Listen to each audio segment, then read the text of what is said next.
자, 여기 단원에서는요, 사실 수능에 나온다고 했을 때에 크게 두 가지의 꼭지가 출제가 되는 것 같아요. 얘 왜 화면 확대가 안 되니? 리모컨 드디어 말을 안 듣는구나. 됐다.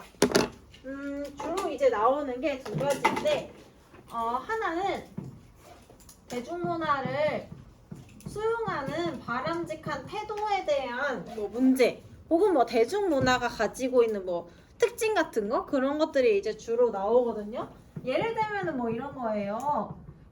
비문학 제시문처럼 제시문을 이렇게 주고 뭐 다음에서 알 수 있는 뭐 대중문화에 대한 특징으로 적절한 것은 뭐 아니면 다음에서 유추할 수 있는 뭐 대중문화를 수용하는 태도에 대한 것은 뭐 이런 문제거든요.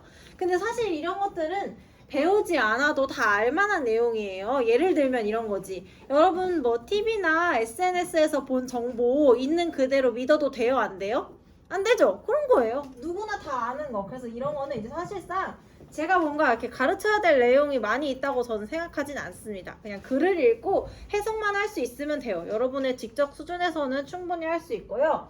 근데 이제 조금 가르쳐야 되는 부분은 뭐냐면은 대중 매체의 매체별 특징이 있습니다. 우리가 뒤에서 오늘 배울 텐데 대중 매체에는 크게 4가지가 있다 그러거든요. 인쇄 매체, 음성 매체, 영상 매체, 뉴미디어 이렇게 4가지. 이 4가지 매체별로 각각 가지고 있는 특징이 좀 다른데요. 이거에 대해서 문제가 조금 났었어요. 수능에 가장 마지막으로 났었던 건 2020년. 네, 이제 수능을 마지막으로 아직까지는 또 나오지는 않고 있는데요. 수능에 출제가 되었기 때문에 학력평가나 이런 데에도 얼마든지 나올 수 있는 주제예요. 그래서 여기는 수능 특강에는 지금 자세하게 다루고 있진 않는데 우리는 배울 거다. 그래서 오늘 수업도 얘를 중심으로 나갈 거고 그 전에 내용 그냥 한번 읽어보는 정도로 나갈 거라고 생각하시면 돼요. 별로 중요하지 않기 때문에 그렇습니다. 자, 그러면 이제 밑에 나와 있는 대중문화에 대해서 간략하게 이야기하고 그 다음에 우리는 바로 대중매체 이야기 넘어가 보도록 할게요. 자, 대중문화 봅시다. 우리가 앞에서 지역문화, 세대문화 그런 것들 배울 때 생각해보면 지역문화라는 거는 특정 지역의 사람들이 누리는 문화죠? 세대문화는 특정 세대 사람들이 누리는 문화잖아요. 그럼 대중문화는 누가 누리는 문화겠어요? 대중이 누리는 문화겠죠? 여러분 왜 말이 없어졌어요? 여러분 대답 잘했잖아요. 대중이 누리는 문화를 대중문화라고 하는 겁니다. 그럼 대중이라는 사람들은 누구냐면은 한 사회 내에 존재하는 다양한 집단을 초월한 대다수의 사람들을 말하는 거거든요. 예를 들면 이건 무슨 말이냐? 어떤 지역에 거주하는지와 상관없고 내가 어떤 나이인지도 별로 상관없고 그 다음에 예를 들어서 내가 뭐 소득이 많든 적든 그런 것도 상관이 없는 거예요. 그럼 이게 주류 문화랑 뭐가 다르냐? 대중문화는 요런 대부분의 사람들이 누리는 문화이면서 동시에 대중 매체, 그러니까 흔히 우리가 생각하는 뭐 TV라던가 뭐 SNS 이런 것들을 통해서 생산되고 소비된다라는 특징이 있어요. 그래서 그런 것들을 우리가 대중문화라고 합니다. 그래서 여러분들이 주로 이제 향유하는 문화들 있잖아요. 뭐 드라마를 본다던가 어떤 노래를 듣는다던가 하는 것들이 대부분 다 사실은 여러분 다 대중매체를 통해서 접하잖아요. 다 대중문화에 해당한다고 보시면 됩니다. 대표적으로 예를 들어보자면 뭐 제가 방금 말씀드린 뭐 드라마, 뭐 노래 이런 것들이 다 대중문화에 해당한다고 볼 수가 있는데 뭐 저는 이제 생각해보면은 요런 거 생각해봤어요. 아이유의 노래를 만약에 예를 들어서 생각해본다고 하면은 어떤 지역에 살더라도 아이유 노래는 대부분 다 알잖아요. 아이유가 누군지도 알고 뭐 세대에도 크게 구애받지 않고요. 아주 어린 애들도 알고 나이 많은 사람들도 알고 소득도 상관없죠. 뭐 소득이 적든 많든 다 상관없이 이 노래를 즐기니까 이런 것들이 이제 대중문화에 해당한다라고 보시면 됩니다. 그래서 대중문화에 대한 컨셉 잡고요. 밑에 이제 내려가 보시면 대중문화의 형성 배경과 확산 과정, 뭐 특징 이런 게 있는데 사실 중요한 내용이 아니거든요. 그래서 그냥 한번 쓱 읽어보시면 됩니다. 이런 게 대중문화고 특징에는 이런 게 있다. 다른 반에서는 사실 읽어드렸거든요. 근데 읽으면 자더라고요. 그래서 그냥 알아서 읽으시고 별로 중요한 내용이 아니기 때문에 그냥 빨리 넘어갈게요. 자, 이제 한 장 넘겨서 보시면은 이제 4번에 대중문화와 대중매체라고 나와 있습니다. 우리가 오늘 중요하게 볼 거는 대중문화보단 사실 대중매체죠. 그래서 여기를 조금 더 집중해서 보도록 하겠습니다. 대중매체라는 것은 뭐냐? 대중들을 상대로 정보를 전달하는 데에 매개체가 되는 것을 대중매체라고 해요. 그래서 여러분들이 어떤 정보를 새로 알게 됐을 때 그 정보를 받아들인 수단 있죠? 그걸 다 대중매체라고 하는 거예요. 뭐 예를 들어서 제가 라디오에서 오늘 출근을 하는데 뉴스를 들었어요. 그러면 그런 경우에 대중매체는 뭐예요? 뭐를 통해 들었지 나는? 라디오를 통해서 들었잖아요. 라디오가 대중매체가 되는 거죠. 여러분 뭐 인스타그램을 통해서 뭐 연예인들의 열애설을 알게 됐어요. 그럼 인스타그램도 대중매체가 되는 거예요. 그래서 여러분들이 늘 사용하는 정보를 받아들이는 수단들을 다 대중매체라고 합니다. 자, 대중매체가 뭔지 알았으면 우리는 이제 중요한 대중매체의 종류별 특징에 대해서 해보도록 할 거예요. 표를 그려야 됩니다. 제가 지난 시간에 말씀드렸죠? 그래서 필기를 할 공간이 필요하다고. 자, 표를 그릴 거예요. 표는 대중매체의 종류가 4가지이기 때문에 4줄짜리 표를 그릴 거예요. 아이고. 마음이 삐뚤가 왜 이렇게 삐뚤게 그려지지? 뭐 어쩔 수 없지 뭐. 자, 종류를 쓸 거고요. 그 다음에 여기에는 그 종류별 특징을 쓸 거예요. 얘는 이제 대중매체에 대한 내용이고,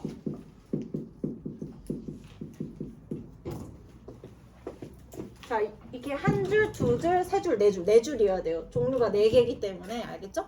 저는 이렇게 2개를 그렸지만 지우고 재활용할 거라서 그런 거니까 여러분들은 4줄을 그리시고, 참고로 말씀드리면은 가장 마지막 줄 있잖아요. 뉴미디어가 들어갈 자리거든요. 걔가 내용이 많아요. 그래서 걔를 조금 크게 그려야 돼요. 다른 애보다.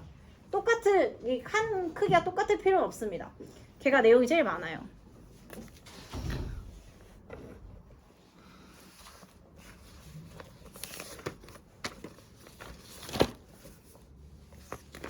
자, 여러분 다 그렸나요? 표 그렸어요?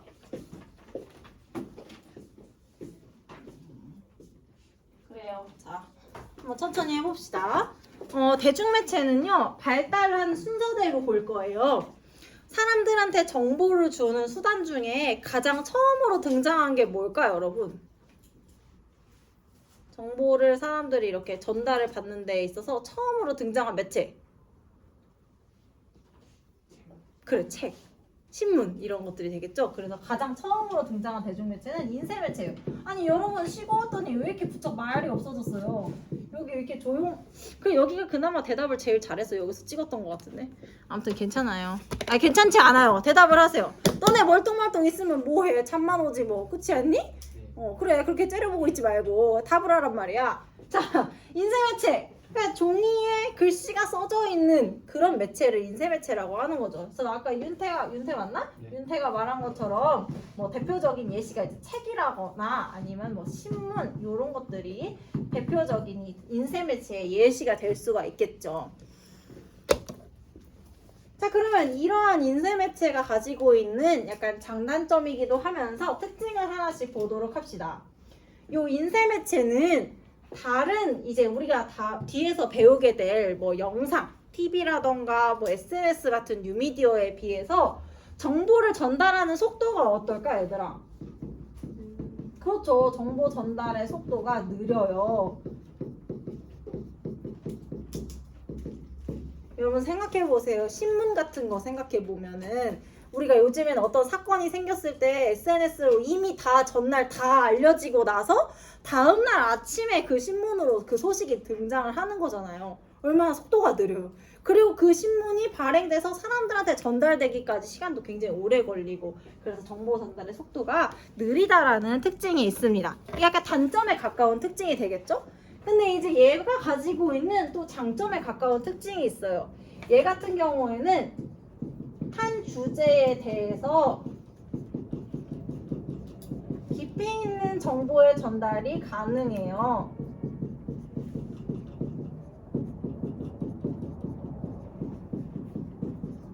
예를 들면 이제 뭐 전공 서적 같은 거 생각해 보시면 되겠죠. 책에서 다루고 있는 내용은 굉장히 그 분야의 전문가가 쓴 내용이기 때문에 깊이가 굉장히 깊잖아요. 그래서 한 주제에 대한 깊이 있는 정보 전달이 가능하다. 이게 이제 뭐 장점이 될 수가 있겠죠.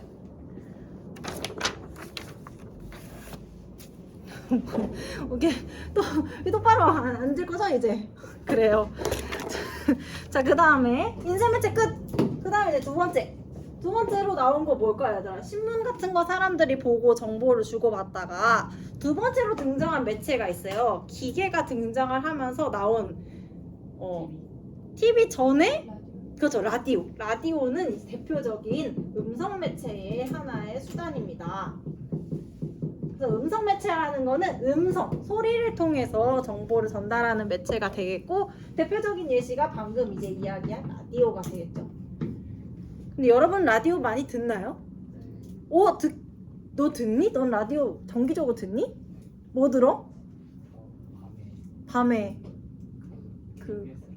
KBS 라디오 들어? 뭐 누가 아이돌이 하니? 아, 그런 건 아니야. 그렇군요. 그래요. 또 라디오 듣는 사람. 그래요. 이렇게 라디오를 많이 안 듣죠. 여러분 지금 라디오 많이 안 듣지만 여러분이 한 지금으로부터 10년 정도 지나고 나면은 이제 아마 대중교통으로 출퇴근을 하든 아니면 자차를 끌고 출퇴근을 하잖아요. 그러면 이제 매일매일 멜론 탑백 이런 거 들어도 지겹거든. 맨날 똑같잖아, 노래가. 그래서 이제 라디오를 듣게 될 겁니다. 저도 그래서 라디오를 굉장히 많이 들어요. 약간 번외로 얘기하자면 전 라디오에 사연도 보내서 당첨도 굉장히 많이 됐습니다. 심심할 때 한 번씩 보내보시면 좋아요. 전 막 퇴근길에 한번 라디오에서 엄청 간단한 퀴즈를 냈거든요. 정말 누구나 다 맞출 수 있는. 그래서 그거를 이제 내길래 심심해가지고 그때 이제 정차에 있다가 문자를 보냈는데 당첨돼가지고 베스킨라빈스 2만원권 받았어요. 괜찮지 않나요? 해볼만해요. 여러분도 심심할 때 한 번씩 수능 끝나고 들어보시고요. 아무튼 자, 음성 매체 볼게요. 이 라디오 같은 음성 매체의 특징은 뭐냐면은 인쇄 매체와 비교해서의 특징으로 생각하셔도 되는데, 비교적 적은 비용으로 정보의 전달이 가능하다는 특징이 있습니다. 왜 그런지는 쓰고 설명해 드릴게요.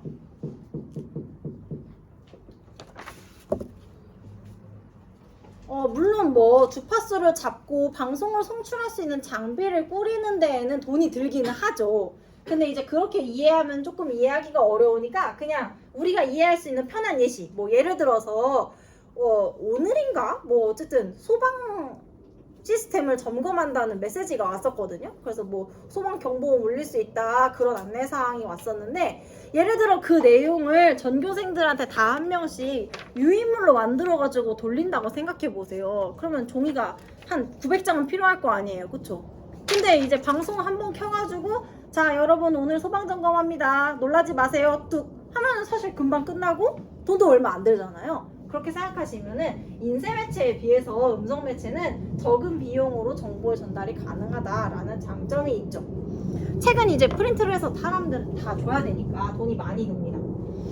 그 다음에 이제 두 번째, 이 음성 매체 같은 경우에는 시각 정보를 제공할까요, 안 할까요?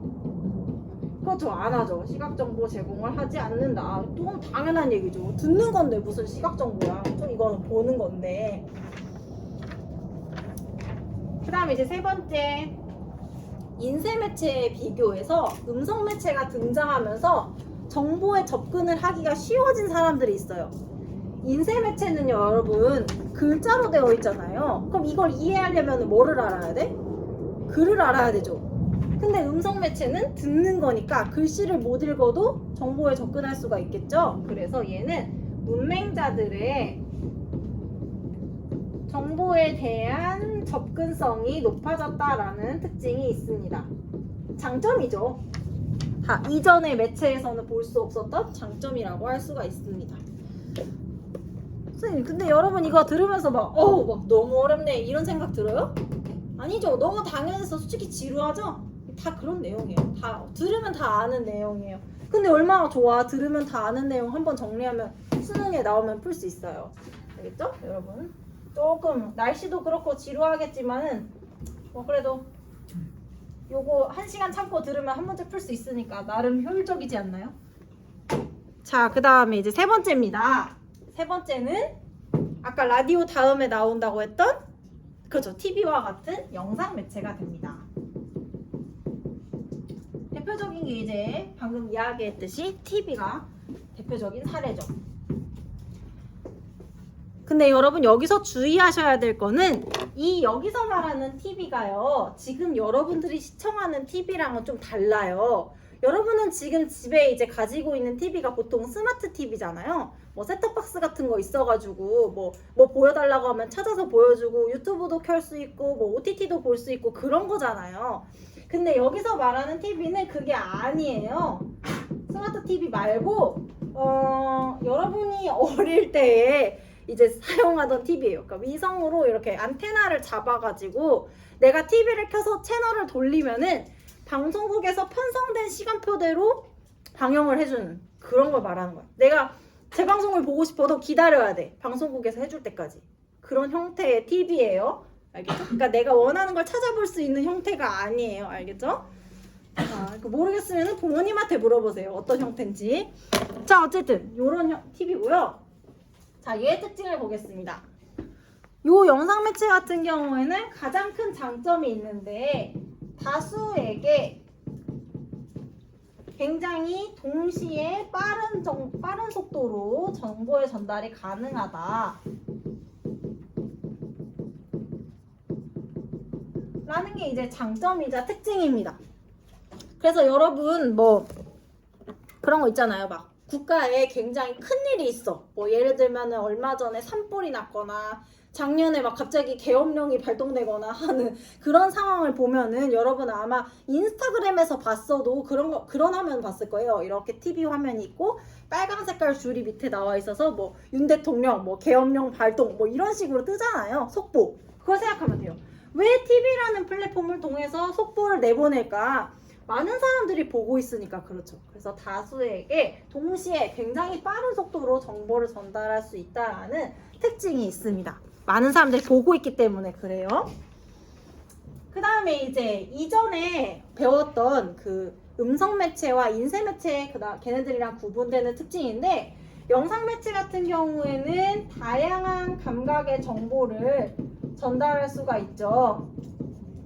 우리가 TV를 보면은 두 가지의 감각을 사용하게 되거든요. 뭐랑 뭐를 쓰게 될까? 그렇죠. 시각과 청각을 사용하게 됩니다. 그래서 다양한 감각의 정보를 전달할 수 있다라는 특징이 있어요. 그래서 TV에서 막 뉴스 같은 거 볼 때 보면은 시청자 여러분 안녕하십니까? 이렇게 하잖아요. 이 두 가지 감각을 사용해서 듣고 있기 때문에 그렇죠. 자, 그 다음에 세 번째입니다. 영상 매체가 가지고 있는 한계점인데요. 인쇄 매체와 비교했을 때 특히 정보의 깊이가 좀 낮아요. 그래서 얘는 이제 깊이 있는 정보의 전달이 좀 어렵다 는 특징을 가지고 있습니다. 짧은 시간 안에 프로그램이 편성되기 때문에 그렇죠. 여러분은 보면서 다큐 같은 거 굉장히 심도 있던데요? 라고 생각할 수 있지만 같은 주제의 서적과 비교하면은 그 깊이가 굉장히 떨어지죠. 그런 걸 생각하시면 됩니다. 그러니까 책과 비교하시면 돼요. 자, 이제 대망의 마지막 뉴미디어입니다.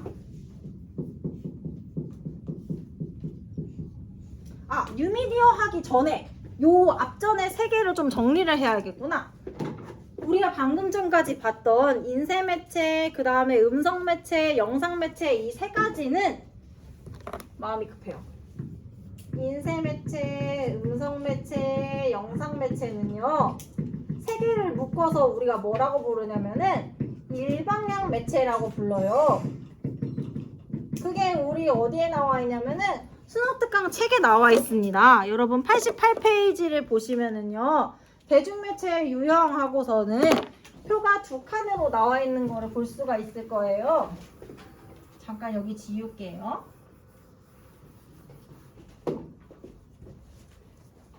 여기 여러분 대중매체 유형하고선 여기 나와 있는 거 보이시죠? 일방향 매체 글씨가 너무 작나요? 여기 있다. 여기 우리가 방금 배운 이 세 가지는 전부 다 일방향 매체거든요. 근데 왜 얘를 일방향 매체라고 하냐? 말 그대로 방향이 하나라서 그래요. 소통을 하는 방향이 하나예요. 왜 소통을 하는 방향이 하나냐면요. 우리가 대중매체를 분석할 때 두 가지의 사람이 있다라고 봐요. 주체가 둘인데 정보를 생산하는 사람이 있고요. 정보 생산자라고 부르고 그 다음에 이 생산자가 만든 정보를 소비하는 사람이 있다라고 봅니다. 이렇게 두 개의 주체가 있다고 봐요. 근데 이 둘 사이의 의사소통의 방향이 이 인쇄 매체, 음성 매체, 영상 매체 같은 경우에는 한 방향으로만 이루어져요. 어떻게 한 방향이냐면 생산자가 생산해서 전달하면 끝. 얘가 뭐 참여를 한다거나 의견을 낸다거나 그런 거는 없어요. 예를 들면 우리 책도 생각해 보면은요, 인쇄 매체 뭐 책 같은 거 생각해 보면 저자가 책을 지어서 내면 소비자들은 그걸 읽고 그냥 끝이잖아요. 그런 걸 생각하면 돼요. 옛날에 TV에서 어떤 영상을 송출해서 보여줘요. 그럼 사람들은 그걸 그냥 보고 있는 거죠. 다른 반응을 하지 않고. 그런 걸 생각하시면 됩니다. 그래서 방향이 한 방향으로 소통이 이루어지기 때문에 일방향 매체라고 부릅니다. 이러한 일방향 매체들의 특징은 여기 나와 있죠. 정보 생산자와 소비자가 뚜렷하게 구별되고 정보 소비자는 수동적이에요. 수동적이라는 거는 그냥 받아들이는 거죠. 뭔가 내가 적극적으로 의견을 개진해서 생산의 과정에 참여하는 게 아니고 그냥 만든 거를 듣고 있거나 보고 있거나 한다라는 겁니다. 자, 그래서 일방향 매체 3개 지금 다 봤고요. 이제 다시 돌아가서 뉴미디어 보도록 할게요. 네 번째에 나오는.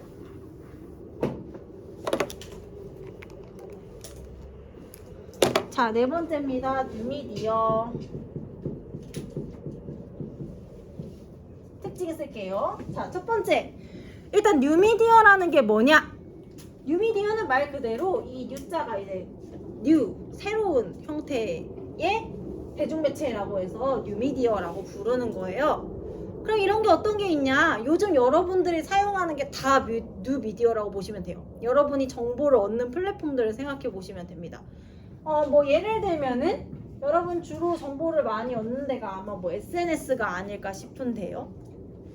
대표적으로 아마 인스타? 여러분이 인스타 굉장히 많이 하는 것 같던데, 그렇죠?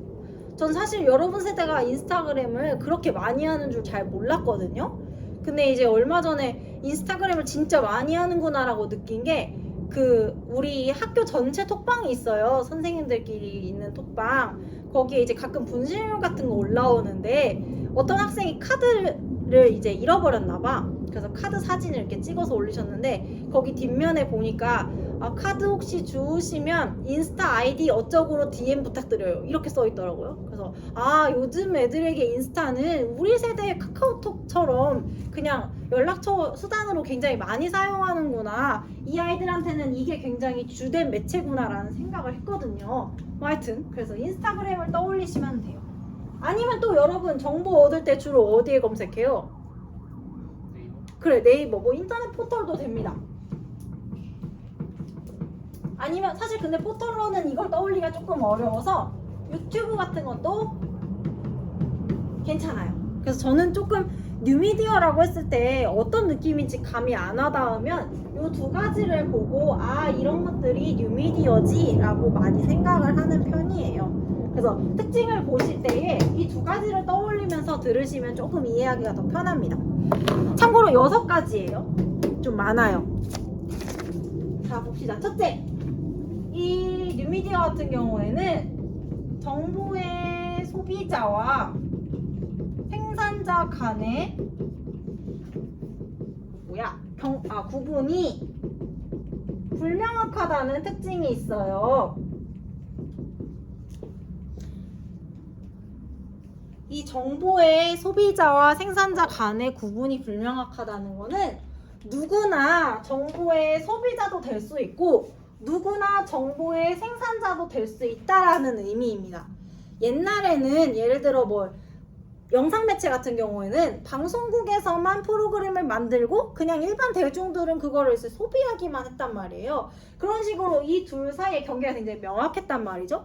근데 지금은 저라는 개인을 봤을 때도 저는 유튜브에 나와 있는 컨텐츠를 보거나 뭐 책을 읽거나 할 때에는 소비자이지만 저도 유튜브 채널을 운영하잖아요. 기만요? 그럼 그때는 생산자가 되는 거죠. 그래서 한 개인이 소비자가 될 수도 있고 생산자가 될 수도 있기 때문에 둘 사이의 구분이 이전만큼 명확하지 않다라는 특징을 가지고 있습니다. 자, 그 다음에 이제 두 번째 볼게요. 두 번째는 정보의 소비자가 정보의 생산 과정에 능동적으로 참여한다라는 특징이 있어요.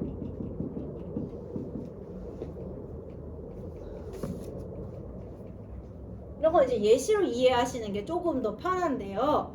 예를 들면은, 그러니까 우리가 미디어를 통해서 어떠한 정보를 받아들일 것이냐, 어떤 컨텐츠가 만들어질 것이냐를 방송국 사람들이 이제는 정하는 게 아니라 시청자들이 정한다는 거죠. 예를 들면 요즘에는 많이 안 하고 있긴 한데 경연 프로그램 있잖아요. 오디션 프로그램 같은 거. 여러분 아주 어릴 때, 아마 너무 어릴 때인가? 프로듀스 101 같은 거, 네, 그런 거. 아니면은 여러분 할머니 할아버지가 좋아하실 것 같은 미스트롯이나 미스터트롯 같은 거 있잖아요. 그런 것들 보면은 결승전 할 때 1등을 누가 할 건지를 뽑을 때에는 거기 나와 있는 심사위원만 참여하는 게 아니라 시청자들한테 실시간 문자투표를 받거든요. 그래서 이 문자투표를 반영해서 누가 1등이 될지가 정해진단 말이에요. 짜여져 있는 각본대로 나와 있는 게 아니라. 그래서 정보의 소비자들이 생산 과정에 능동적으로 참여를 한다. 이렇게 이해하시면 되고, 혹시 이 사례가 난 좀 잘 이해가 안 된다, 그러면은 이제 라이브 방송 같은 거 생각하시면 좋아요. 특히 Q&A 컨텐츠, 라이브 방송 같은 거 보면은 이제 뭐 인플루언서 이런 사람들이 뭐 Q&A 하잖아요. 그럼 댓글로 쭉 라이브 댓글로 막 질문들 들어오면, 아 땡땡님이 이런 질문을 하셨네요 하면서 답변하잖아요. 그런 것들, 어떤 컨텐츠가 만들어질지는 소비자들이 정하는 거다라는 거 생각하시면 됩니다. 자, 그 다음에 이제 세 번째입니다. 이 뉴미디어의 특징 중에 하나, 다른 것과 굉장히 다른 건데요. 매체 간 융합의 정도가 높다는 특징을 가지고 있어요. 이 매체 간 융합의 정도가 높다는 건 무슨 말이냐면은 다른 매체에 잘 결합할 수 있다는 뜻이에요.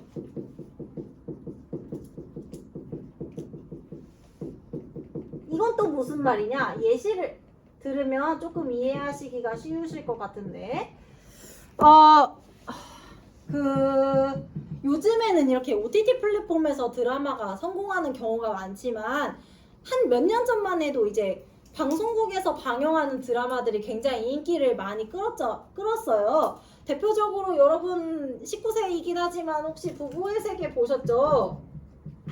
뭐 하다못해 쇼츠로라도 봤겠죠? 부부의 세계? 이게 이제 굉장히 핫했었는데, 제가 왜 이걸 예시로 드냐면, 이렇게 사람들한테 인기 있는 드라마가 있으면 방영을 하는 시간에 네이버에 이 드라마를 만약에 검색을 해서 들어가면 뭐가 있냐면은 시청자 톡방이라는 게 있었어요.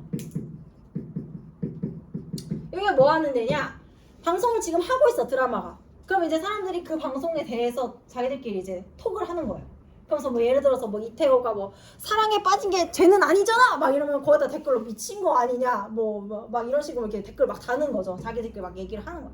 그럼 이게 뭐냐? 결국에는 드라마라고 하는, TV 드라마라고 하는 영상 매체에 카톡은 아니지만 어쨌든 톡이라고 하는 SNS가 결합을 한 거잖아요. 이런 식으로 다른 형태의 매체에 잘 결합을 한다라는 특징이 있습니다. 뉴미디어는.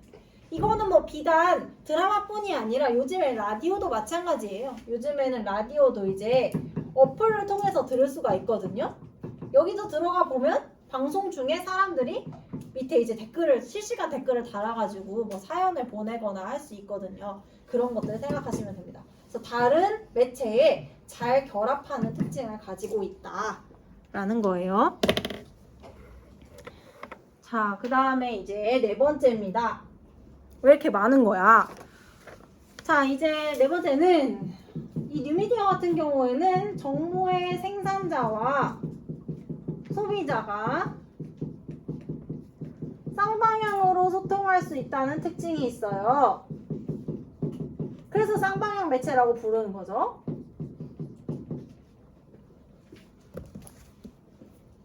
특히 여러분 이거는 뭐 친숙하게 생각할 수 있는 게, 유튜브 같은 경우에는 댓글을 통해서 크리에이터랑 구독자들이랑 소통을 하잖아요.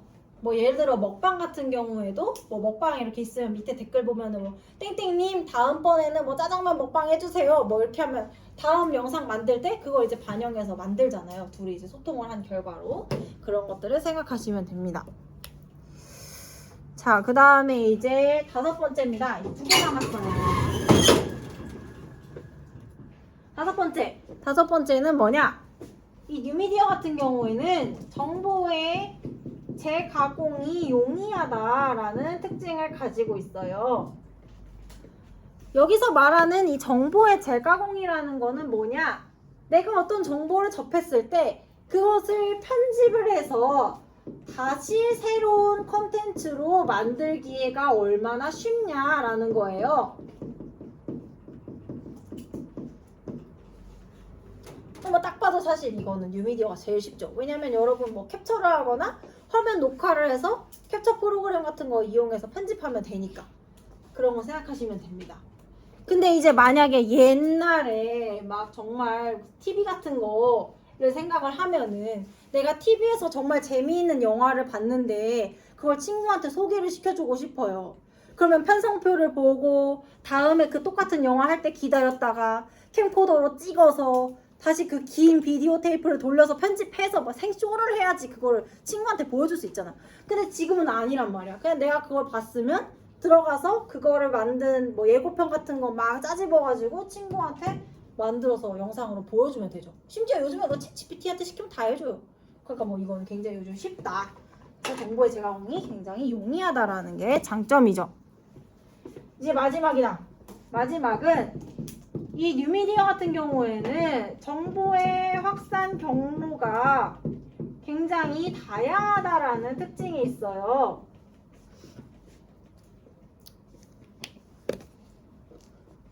그러니까 정보가 퍼뜨려지는 경로가 굉장히 다양하다는 거예요.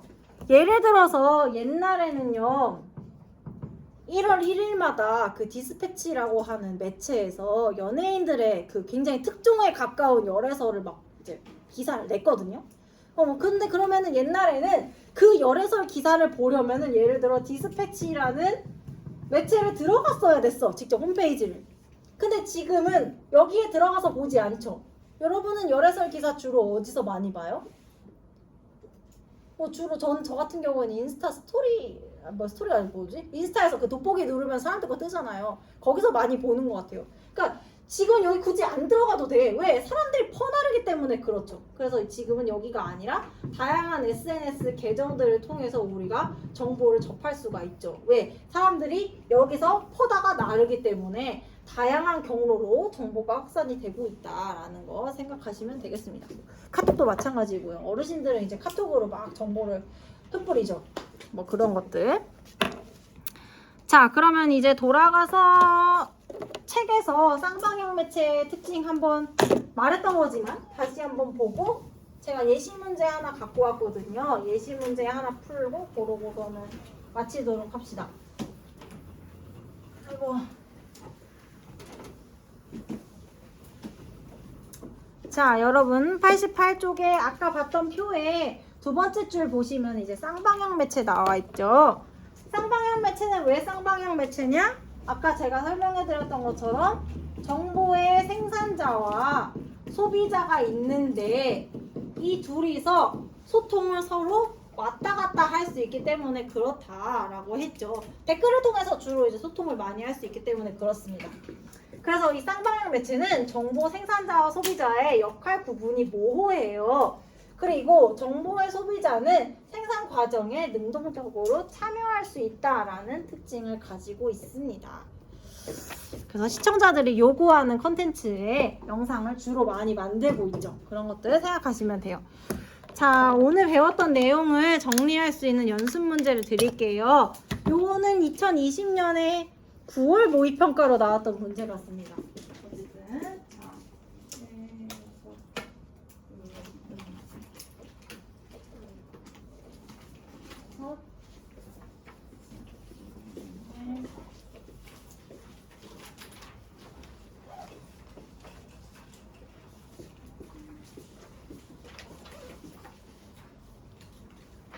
아이고 졸려 어떡해. 자, 여러분 지금 1시간도 아니야 35분? 한 30분? 수업 잘 들었으면은 요거 푸는데 전혀 문제가 없거든요. 한번 풀어보죠. 지금 9분이니까 한 14분? 13분쯤에 푸는 거 봐서 같이 한번 봅시다.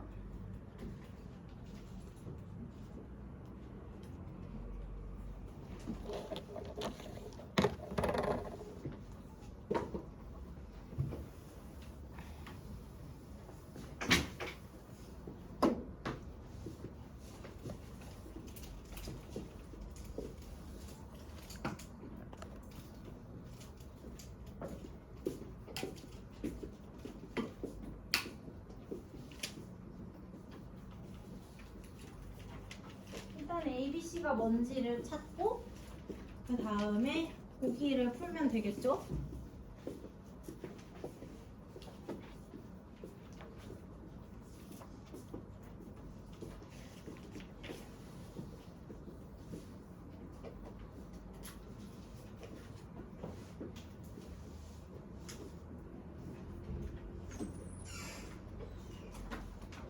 자리를 잘못 끊었어. 좀더 앞에 앉아야 돼.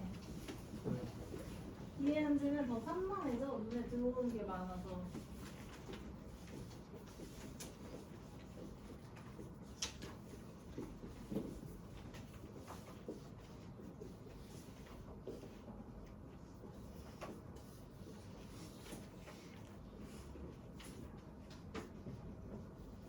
이쪽? 아, 펜이 없어. 무시해 봐요. 뭔데요? 오, 맞아요. 그래서 그렇게 환하게 웃고 있었구만.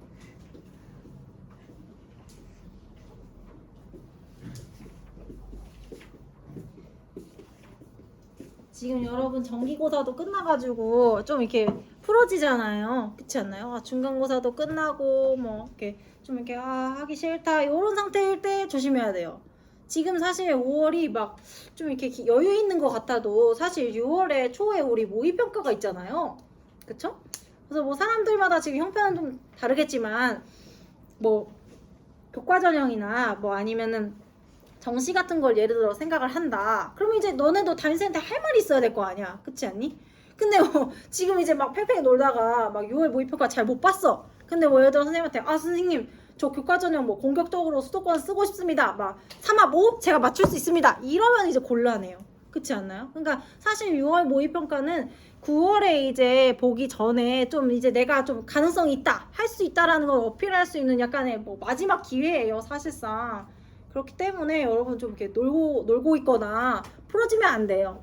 계속 이렇게 뭐가 끝나도 새로 목표를 설정해서 또 하고 또 목표 설정해서 또 하고 이렇게 해야지. 아 중간고사 끝났으니까 놀자 이런 마음으로는 쉽지 않아요. 알겠죠 여러분? 그리고 사실 종합 준비하는 사람들은 지금이 또 종합전형 준비해야 되는 중요한 시기이기도 하고요. 5월 마지막 주에 학교에서 실험실 열어준다고 하잖아요.